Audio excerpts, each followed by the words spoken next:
রাঙামাটির লংগদু উপজেলা বিদ্যুৎ বিভাগের আবাসিক এলাকাটি যেন নিয়মিত গরু ছাগলের চারণভূমিতে পরিণত হয়েছে।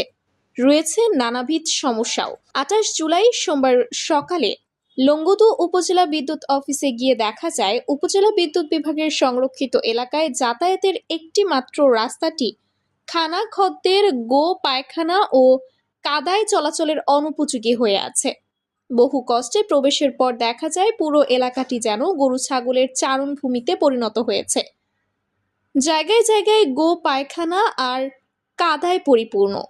এরই মধ্যে দেখা গেল স্থানীয় আনোয়ার হোসেন নামের এক ব্যক্তি ৬-৭টি গরু বিদ্যুৎ বিভাগের সংরক্ষিত এলাকায় প্রবেশ করিয়ে চলে যেতে। বিষয়টা জানতে স্থানীয় একজনকে জিজ্ঞেস করলে তিনি জানান, গরুগুলো স্থানীয় আমজাদ, শাহাদাত, আনোয়ার ও তাদের ভগ্নিপতি মাহবুবুর রহমানের।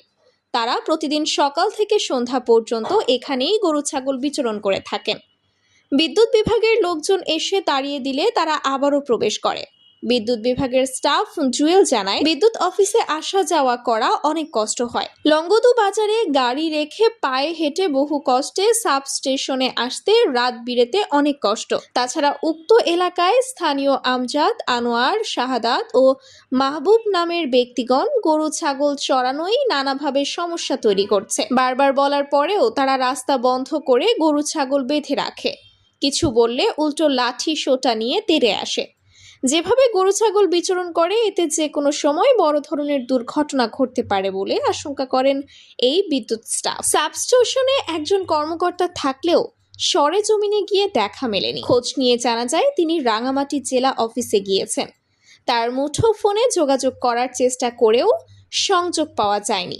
বিদ্যুৎ বিভাগের স্টাফদের সাথে কথা বলে জানা যায়, লংগদুতে জনবলেরও অভাব রয়েছে। দীর্ঘদিন ধরে লাইনম্যান নাই এই উপজেলায়। ফলে বিদ্যুৎ বিভাগের উপযুক্ত সেবা বঞ্চিত হচ্ছে এলাকার সাধারণ গ্রাহক শ্রেণী।